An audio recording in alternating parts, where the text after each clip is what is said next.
नमस्कार दोस्तों, मैं मोहन वर्मा। दोस्तों, आज हम लोग 509 का यूनिट 3 देखेंगे, जिसमें टॉपिक है इतिहास के बारे में आपको पढ़ना है। तो इस टॉपिक में हम लोग इतिहास के बारे में पढ़ेंगे।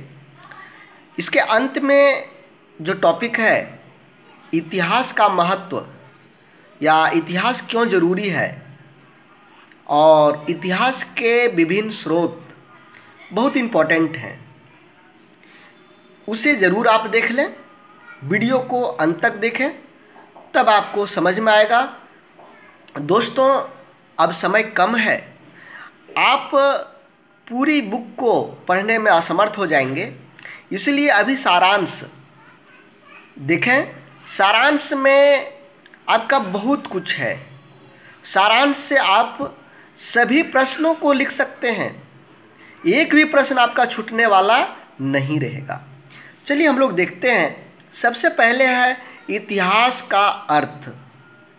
इतिहास का अर्थ, इतिहास का क्या अर्थ है? अंग्रेजी शब्द हिस्ट्री का निर्माण ग्रीक शब्द हिस्टोरिया से हुआ है। जो हिस्ट्री है, हिस्ट्री शब्द हिस्टोरिया से बना हुआ है और हिस्टोरिया एक ग्रीक शब्द है। हिस्टोरिया कौन सा शब्द है? ग्रीक शब्द है। हिस्टोरिया का अर्थ है अन्वेषण, अनुसंधान, खोजना या जानकारी। हिस्टोरिया अन्वेषण करना, अनुसंधान करना, खोजना या जानकारी प्राप्त करना आपका हिस्टोरिया का अर्थ है। और इतिहास का भी अर्थ वही है, अन्वेषण करना, अनुसंधान करना, खोजना। हेरोडोटस को इतिहास के जनक के रूप में जाना जाता है। इतिहास के जनक कौन थे? हेरोडोटस। हेनरी जॉनसन के अनुसार इतिहास घटित हुई घटनाओं का विस्तृत विवरण है।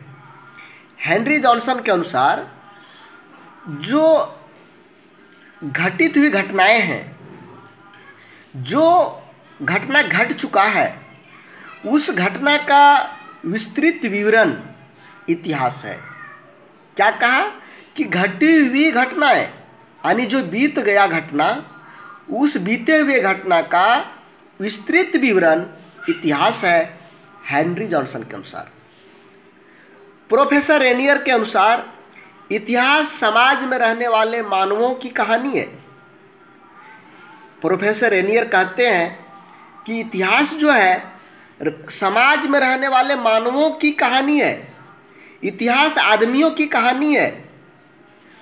प्रोफेसर घोष के अनुसार, प्रोफेसर घोष क्या कहते हैं?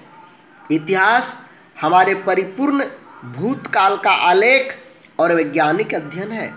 इतिहास जो है भूतकाल, यानी देखिए यहाँ सभी चीज़ों जो भूतकाल यानी बीता हुआ, यहाँ पर भी कहानी कब बनता है? जब बीत जाता है। यहाँ पर भी घटित हुई यानी जो बीत गया। तो जो बीता हुआ कल है उसका ही विवरण इतिहास है। अतः इतिहास मानव से संबंधित सभी सांसारिक घटनाओं से संबंध रखता है। दूसरा टॉपिक इतिहास की प्रकृति कैसा है। यहाँ पर आपको इतिहास की प्रकृति के बारे में बताना है। दोस्तों, इतिहास मानवों का अध्ययन है। जुगों जुगांतर से मानव इस पृथ्वी पर रह रहा है। मानव ने कैसे विकास किया, कौन कौन सी सभ्यता का विकास हुआ, सिंधु घाटी सभ्यता, आर्य सभ्यता, द्रविड़ सभ्यता, कौन कौन सा सभ्यता का विकास हुआ, इन सभी की विकास की कहानी, यानी युगों से रह रहे मानव सभ्यता के विकास की कहानी आपका इतिहास है। इतिहास मानवों का अध्ययन है, अर्थात जो व्यक्ति यहाँ रह रहा था उन लोगों का अध्ययन इतिहास है। इतिहास का दूसरा प्रकृति है। इतिहास वर्तमान की व्याख्या करता है। दोस्तों, अभी की यदि हम व्याख्या करने कहें तो उसके जो पास्ट था, भूतकाल में उसका क्या व्यवहार था, क्या आदतें थी, उसको देखकर हम अभी के बारे में कह सकते हैं। दोस्तों, मान लीजिए आपको किसी बच्चा के बारे में अभी पूछा जाए कि यह बच्चा कैसा है, तो आप क्या करते हैं? इसका जो बीता हुआ कल है, इसने दूसरों के साथ कैसा व्यवहार कर रहा था, जो बीत गई परीक्षा उसमें कैसा मार्क्स लाया था, जो बीते हुए खेलकूद प्रतियोगिताएं हुआ उसमें इसने भाग लिया था या नहीं। यानी हम इसके वर्तमान के बारे में बात करते हैं तो इसके भविष्य को जानना पड़ता है, ये भूतकाल को जानना पड़ता है। जब हम इसके भूतकाल को जानते हैं तब हम वर्तमान के बारे में बात कर सकते हैं। तो यहाँ पर मैं क्या लिखा हूँ कि वर्तमान समय की सारी सुविधा तकनीक भूतकाल से क्रमिक विकास का परिणाम है। दोस्तों, जो कुछ भी अभी सुविधा देख रहे हैं, जो कुछ भी तकनीक देख रहे हैं, ये सभी सुविधा और तकनीक क्रमिक विकास का परिणाम है। क्रम के अनुसार विकास होते गया और आज ये यहाँ तक आ गया है। हम लोग बात करें स्मार्टफोन की। अभी आपके पास स्मार्टफोन है, इसमें बहुत सारे फीचर्स हैं, लेकिन इसके पहले सबसे पहले ग्रामोफोन का आविष्कार हुआ। फोन का लैंडलाइन फ़ोन जिसमें तार लगा था, उसका फ़ोन का रिसीवर, उसका फ़ोन का हैंडल किस तरह से हुआ करता था, आप खुद सोचिए। फिर उसको धीरे धीरे उन्नत किया, फिर उसको वायरलेस किया, उसके बाद मोबाइल का युग आया। फिर मोबाइल में भी पहले कीपैड वाला मोबाइल, कीपैड मोबाइल से स्मार्टफोन आया और अभी तो स्मार्टफोन का न्यू वर्जन प्रत्येक दिन निकल रहा है। तो यहाँ पर देखिए, ये जो तार वाला फ़ोन था, लैंडलाइन फ़ोन था, इस लैंडलाइन फ़ोन को क्रमिक विकास के द्वारा स्मार्टफोन आपके हाथ में पहुँचा।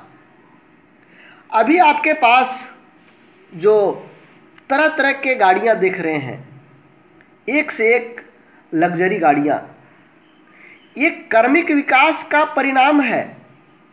यदि आप गूगल में सर्च करेंगे और पहली कार का फ़ोटो देखेंगे या पहली साइकिल मोटरसाइकिल का फ़ोटो देखेंगे या पहली ट्रैक्टर का फ़ोटो देखेंगे और अभी में देखेंगे कि इसमें क्रमिक विकास हुआ है।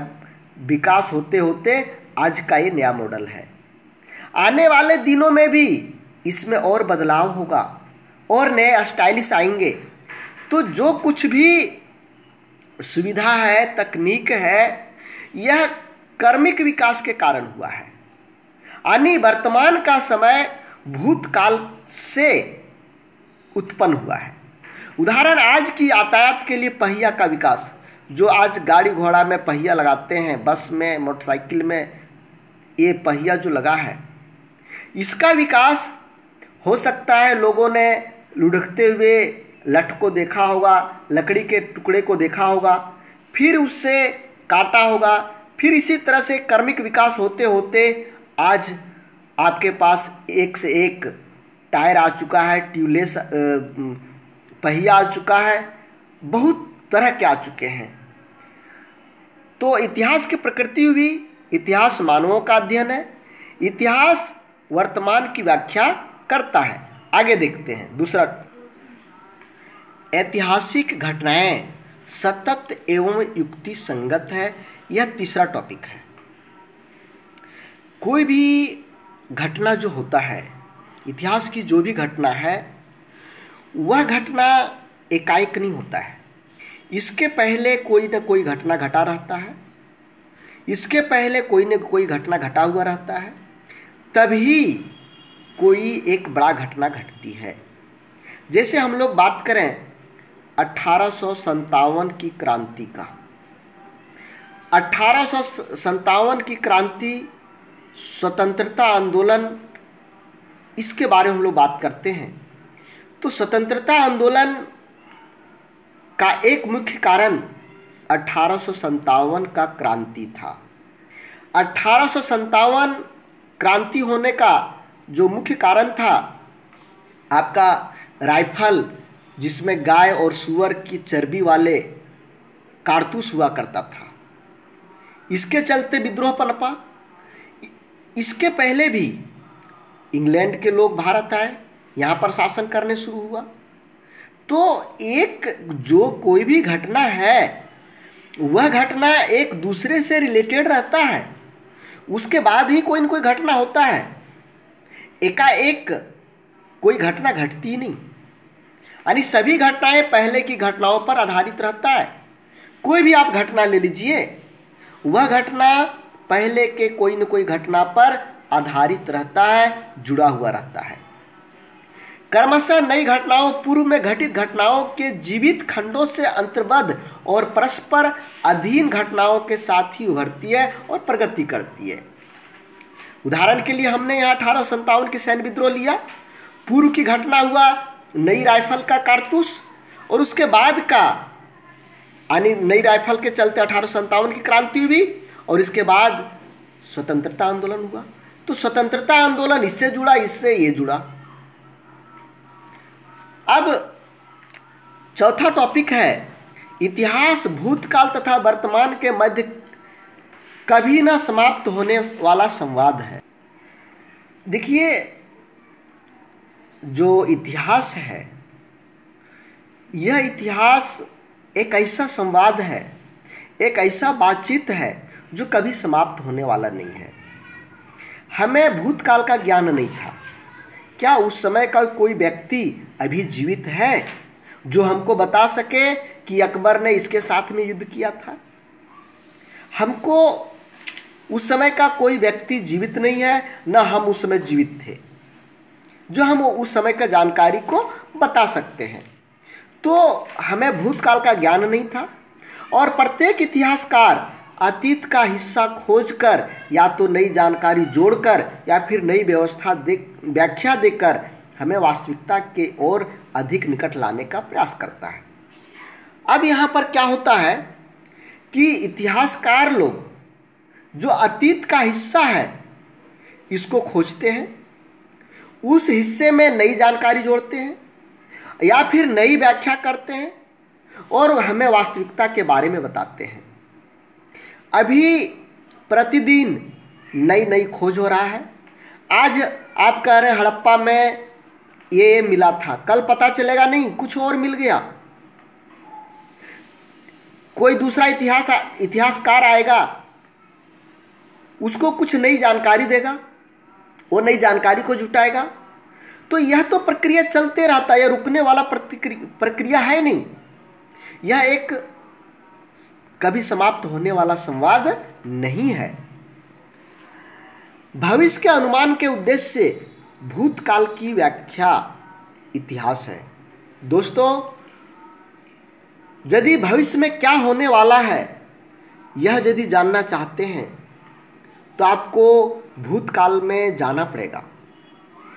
मान लीजिए कोई व्यक्ति है, यह आगे चल के क्या कर सकता है, इसको जानने के लिए आपको इसके पीछे का जो जीवन है इसको समझना पड़ेगा, जानना पड़ेगा। आप लोग देखते होंगे कि यदि हम लोग किसी के यहाँ शादी ब्याह के बारे में जाते हैं तो उसके खानदान के बारे में पता करते हैं, उसका दादा परदादा किस तरह का व्यक्ति था, किस तरह का आचार व्यवहार था। क्यों?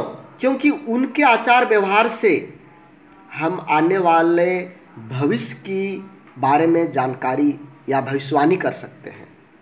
इसी तरह इतिहास में भी होता है कि आने वाला समय किस तरह का होगा, क्या क्या परिवर्तन हो सकता है। इसके लिए आपको इतिहास यानी पीछे देखना पड़ेगा। भूतकाल में हुई घटनाओं को अवलोकन कर भविष्य का अनुमान लगाया जाता है। उदाहरण, भारत में सांप्रदायिक स्थितियों के ज्ञान के आधार पर चर्चिल ने भविष्यवाणी किया कि ब्रिटिश शासन के समय से पूर्व देश से वापसी के परिणाम स्वरूप रक्त की धारा बहेगी, और ऐसा हुआ भी। दोस्तों, चर्चिल इसने भविष्यवाणी किया था। भारत की जो स्थिति थी, इस स्थिति को देखकर भविष्यवाणी किया, यहाँ जो धार्मिक सांप्रदायिकता था, धर्म के आधार पर जो लड़ते थे, उसने कहा था कि हम लोग जब वापस अपना देश लौटेंगे भारत को आज़ाद करके, तो यहाँ पर खून की धारा बहेगी, और हुआ भी। भारत पाकिस्तान अलग हुआ, भारत के मुस्लिम भाग करके पाकिस्तान जा रहे थे, पाकिस्तान के हिंदू भाग करके भारत आ रहा था। इस भागम भाग में कितने लोगों की हत्याएं किया गया, कितने लोग मारे गए, रक्त की धारा बहाया नहीं। तो चर्चिल ने भूतकाल यानी इतिहास को देख करके भविष्यवाणी किया था, और अभी भी हम लोग इतिहास को देखकर भविष्यवाणी करते हैं। आगे देखिए, ऐतिहासिक शक्तियाँ रेखीय होने के साथ साथ चक्रीय होता है, यानी रैखिक के साथ साथ ये चक्रीय गोल गोल होता है। कैसे? इतिहास अज्ञात भूतकाल से ज्ञात वर्तमान में होकर अज्ञात भविष्य में जाने वाली सरल रेखा है। यानी भविष्य में ये भूतकाल है, ये वर्तमान है और ये भविष्य है। तो अज्ञात से हम ज्ञात अभी वर्तमान में जाते हैं, और अभी क्या होगा ये मुझे पता नहीं है, ये सरल रेखा में जाता है। लेकिन इतिहास की शक्तियाँ चक्रीय भी है। चक्रीय क्या है कि कोई भी इसका एक आरंभ बिंदु होता है, यहाँ से प्रारंभ हुआ और यह उच्चतम स्कोर तक जाता है, और फिर पतन की ओर आता है और यह समाप्त हो जाता है। जैसे उदाहरण में सिंधु घाटी सभ्यता, कभी न कभी वो शुरुआत हुआ होगा और उसका चरम बिंदु पर पहुंचा। वहाँ बहुत सारे सुख सुविधाएं की वस्तुएं हुआ, तरह तरह के सड़क बने, स्नानागार बना, यानी अपने में एक विशिष्ट शहर, उस समय का एक अच्छा शहर बना, यहाँ उच्चतम स्कोर तक चला गया। लेकिन उसका पतन हो गया, यानी वो जहाँ था वहाँ पर आकर के मिट गया, जीरो पर आ गया, विलुप्त हो गया।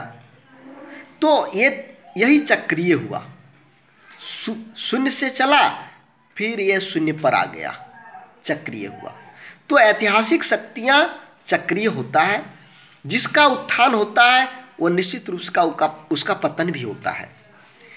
इतिहास परिवर्तनशील है। परिवर्तनशील क्यों है? कि जो आज हम लोगों ने खोज करके रखा है, हो सकता है कल कहीं दूसरा एक, जिस तरह से सिंधु घाटी सभ्यता का खोज किया गया, हो सकता है कहीं दूसरे नगर घाटी सभ्यता का खोज हो जाए, नया चीज़ का पता चल जाए। अब नया चीज़ का पता चलेगा तो इतिहास परिवर्तन।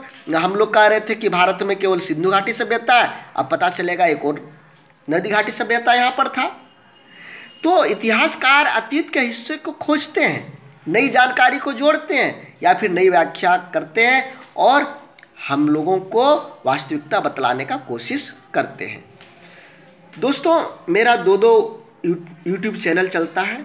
एक मोहन वर्मा, जहाँ पर DLED और CTET की तैयारी हो रही है, और दूसरा है जॉब पॉइंट।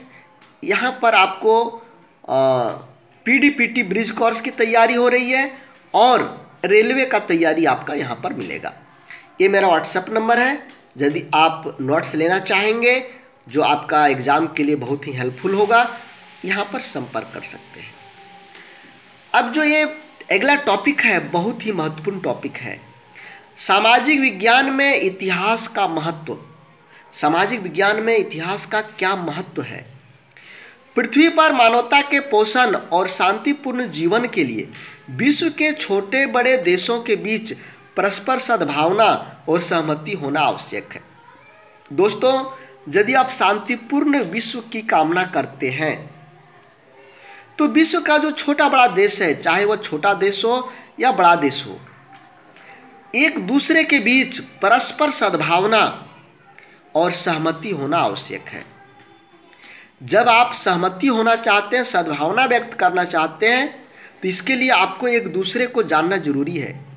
एक देश के लोग दूसरे देश के लोगों को जानेंगे, उनके आचार व्यवहार को जानेंगे, उनके क्रियाकलाप को जानेंगे, तभी तो आप मित्र बनाएंगे, तभी तो आप इसके साथ दोस्ती करेंगे। तो यदि आप जानना चाहते हैं एक दूसरे को, इसके लिए आपको इतिहास पढ़ना पड़ेगा। तो इतिहास का ही महत्व है कि विश्व में शांति स्थापित करना चाहते हैं तो बच्चों को इतिहास पढ़ाना पड़ेगा। इतिहास से ही बच्चे एक दूसरे देश के बारे में जानेंगे और शांति का माहौल बनेगा। इतिहास दूसरे विषय के अध्ययन को सरल बना देता है। यह वैज्ञानिक खोजों और गणितीय तकनीकों के विकास में, आविष्कार में सहायता करता है। दोस्तों, इतिहास एक ऐसा विषय है जो दूसरे विषय को भी पढ़ा रहे हैं, और इतिहास को लेकर पढ़ाएंगे तो उस विषय को सरल बना देंगे। जो कुछ भी वैज्ञानिक खोज हुआ है या गणित के तकनीकी खोज हुआ है, गणितीय सूत्रों का खोज हुआ है, तकनीकों का खोज हुआ है, सभी का खोज इतिहास के अध्ययन से हुआ है। इतिहास देखिए, यहाँ पर एक मान लीजिए बल्ब का खोज पहले जो हुआ था, इसको लोगों ने पढ़ा समझा कि इसने इस तरह का बल्ब का खोज किया था।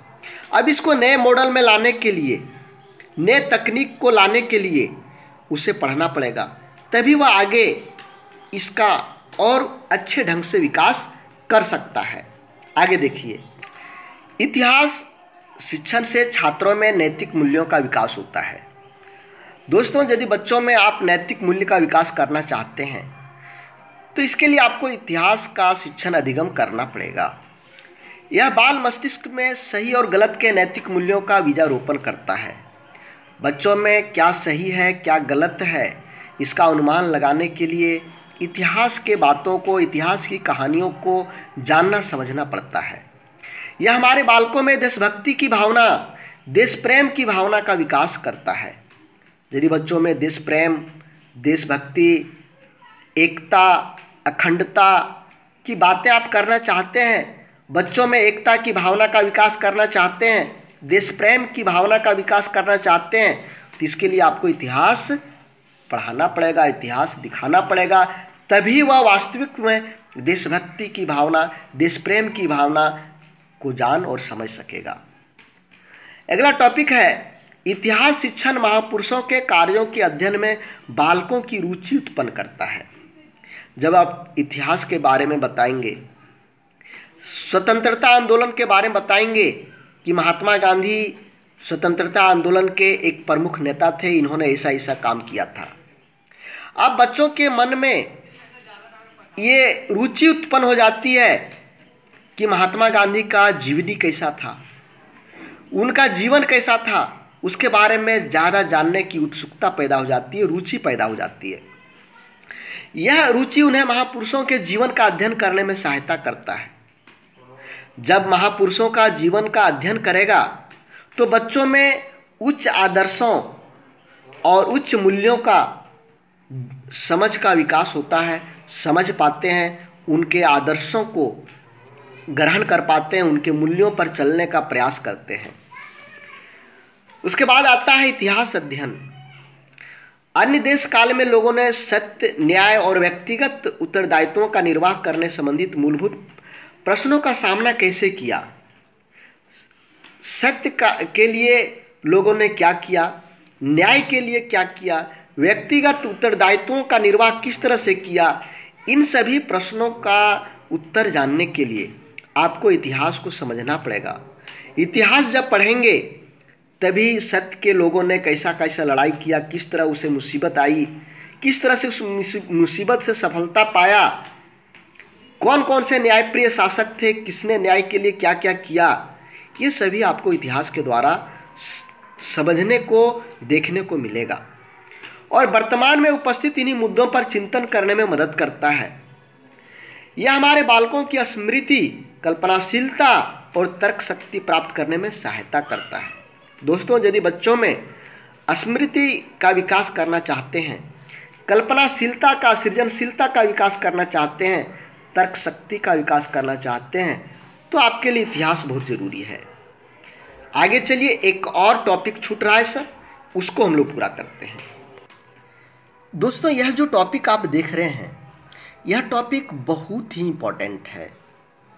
आप इतिहास को कैसे जानते हैं, इतिहास को कैसे समझते हैं, इसके बारे में यहाँ पर दिया हुआ है।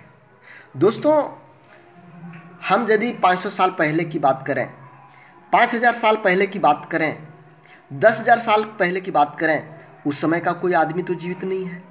फिर उस समय की कहानी, उस समय की रहन सहन, उस समय का चाल चलन, उस समय का रीति रिवाज कैसे पता चलेगा?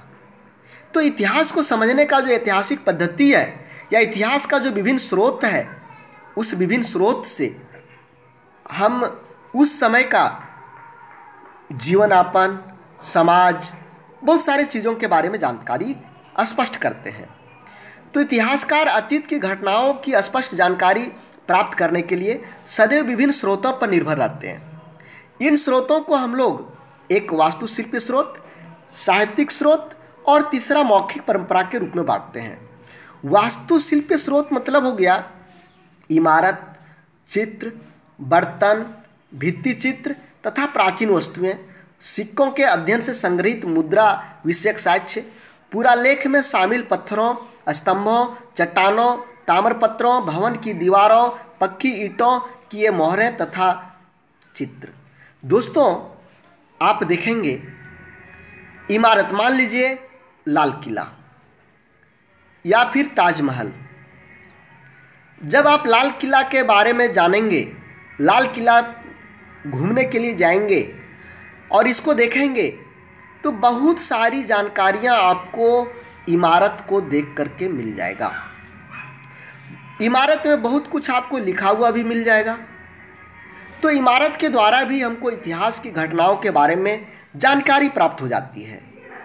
चित्र जो बने होते हैं, बर्तन उस समय का जो मिलता है, भित्ति चित्र और प्राचीन काल की वस्तुएं, ये सभी चीज़ों को जान समझकर हम लोग प्राचीन काल के इतिहास के बारे में समझते हैं।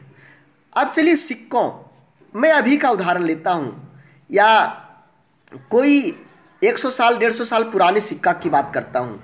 आप सिक्का ले लीजिए, अभी आपके पास होगा तो सिक्का को बाहर निकाल करके रख दीजिए और उसमें देखिए आपको 2005, 2007 यहाँ कोई वर्ष जरूर लिखा रहेगा सिक्का में, 2019 या फिर 1997। इससे क्या साबित होता है कि 2019 में इस तरह का सिक्का चलता था। यदि मुझे 1807 का एक सिक्का मिल जाए तो हम उस समय के सिक्का को देख करके बताएंगे कि 1807 में इस तरह का सिक्का चलता था। अब उसमें बहुत कुछ लिखा हुआ रहता है और भी, जैसे अभी देखिए भारत लिखा रहता है, एक तरफ इंडिया लिखा रहता है। तो उस समय के सिक्कों में भी जो राजा हुआ करते थे वो अपना नाम लिखा हुआ रहता था, अपना नाम लिखवाया करता था। तो मान लीजिए 1807 में एक नाम हरि सिंह लिखा हुआ है, तो हम क्या समझेंगे कि 1807 में हरि सिंह का साम्राज्य हुआ करता था और उसमें अपना जो राज्य था उसका नाम भी उसमें लिखा हुआ है।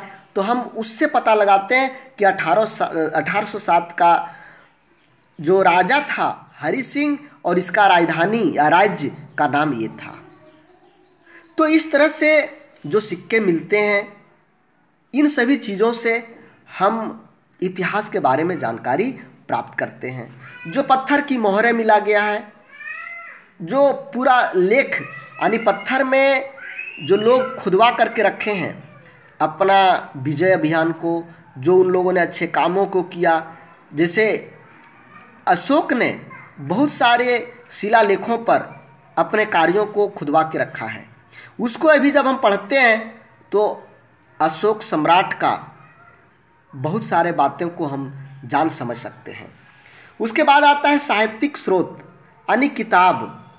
उस समय के बहुत सारे किताब अभी हम लोगों को देखने को मिलता है, जैसे वेद हो गया, महाकाव्य हो गया, पुराण हो गया, बौद्ध धार्मिक साहित्य, जैन धर्म की धार्मिक पुस्तकें, इस तरह का बहुत सारा है।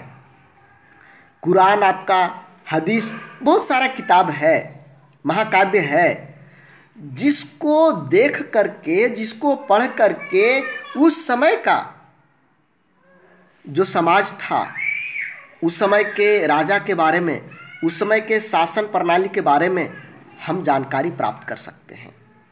उसके बाद आता है धर्मनिरपेक्ष साहित्य। ये धार्मिक और पवित्र पुस्तकें हुआ। ये धर्मनिरपेक्ष यानी जिससे धर्म से लेना देना कोई नहीं है। बहुत सारा आपको जीवनियाँ पढ़ने को मिल जाएंगे, आत्मकथाएँ मिल जाएगा, डायरी मिल जाएगा, यात्रा वृत्तांत मिल जाएगा, कविता, उपन्यास, नाटक, ये सभी मिल जाएंगे। मान लीजिए मैं अपनी बात अभी करूं, मैं प्रतिदिन एक डायरी लिखूं और उस डायरी में डेट के साथ, तारीख के साथ इस दिन की पूरी घटना को लिखें।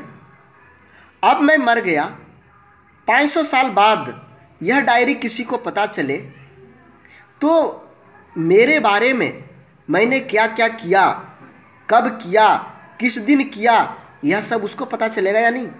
तो इसी तरह से जब हम उस समय के लोगों का डायरी पढ़ते हैं, यात्रावृत्त पढ़ते हैं, आत्मकथाएं पढ़ते हैं, तो इतिहास की जानकारी होती है।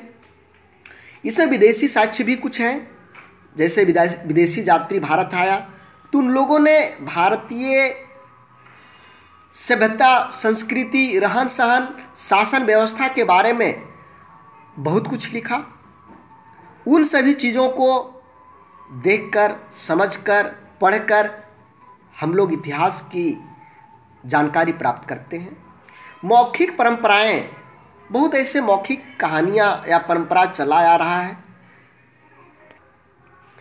ये जो मौखिक परंपराएं कहानियाँ के रूप में, कथा के रूप में जो हम लोग पढ़ते हैं, वो उस समय का जो शासन व्यवस्था, समाज की व्यवस्था, इन व्यवस्थाओं के बारे में हम सभी को बताता है और इतिहास की जानकारी देता है।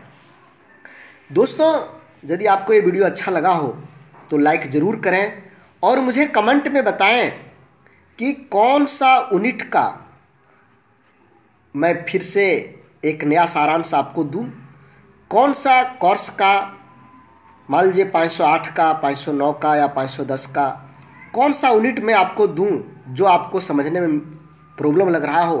कमेंट में लिखें।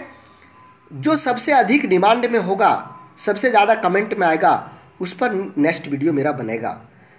तो धन्यवाद दोस्तों। जय हिंद, जय भारत।